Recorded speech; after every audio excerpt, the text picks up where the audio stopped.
if you're practicing scales with 2 octaves and you're getting confused trying to remember this crazy pattern, 5, 4, 3, 2, 1, 3, 2, 1, 4, 3, 2, 1, 3, 2, 1, if you're anything like me, it's hard to remember patterns like that because numbers can be confusing. But you do need to know this pattern for the correct fingering of your scale. So what's an easy way to remember it? Starting with the right hand and looking at your piano, all you're going to do is use the black keys as a visual for your pattern. So on the right hand, the pattern is, and what I mean by this pattern is the pattern of which finger numbers to hit.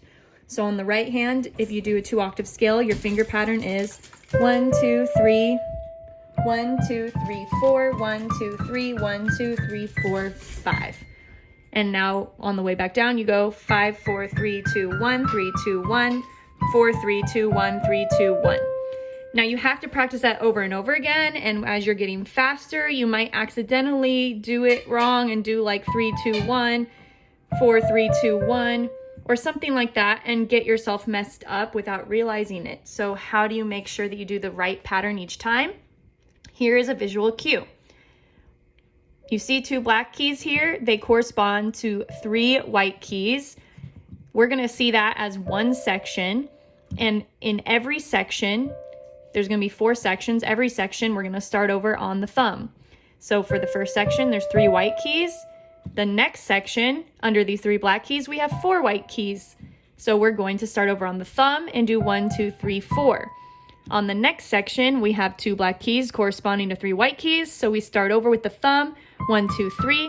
And the last section, we have the 4 white keys again. However, when you're playing an octave, you always end on the starting note. So that equals 5 white keys once we add that last note.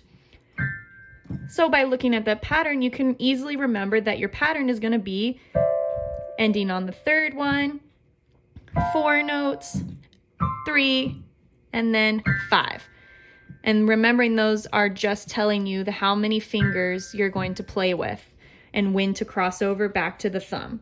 So it ends up with being like this: 1, 2, 3, cross over in the next section, 1, 2, 3, 4, cross over in the next section, 1, 2, 3, cross over in the next section, 1, 2, 3, 4, 5.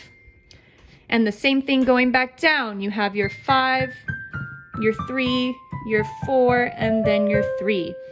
So that way it's a super easy visual to know exactly when you need to cross over your thumb. It's just when you hit the next section. Now at the left hand though, you can't do that same thing because you have to start going up by 5 and already you've crossed over in 2 sections, which can be confusing. So all you got to do is remember the right hand pattern backwards, and you can look at your keyboard like this. As you're going up the scale with the left hand, you can visually look starting backwards from the scale, knowing that, okay, if we were doing the right hand, this would be backwards, the 5, then it would be 1, 2, 3, then it would be 1, 2, 3, 4, then it would be 1, 2, 3. So just look at this, but play forwards. So if you're looking over here to know that you need to do 5, on your left hand, you play that 5. What's next? 3. So on your left hand, after you play 5, you're gonna play 3. Then what's next? A set of 4. So on the left hand, after you play the 5, then the 3, then you start with the 4th finger and play up, and then it ends again on a 3. Oops, sorry, right down here, 3. So then after you do 5, 3, 2, 1, 4, 3, 2, 1, you end on a 3.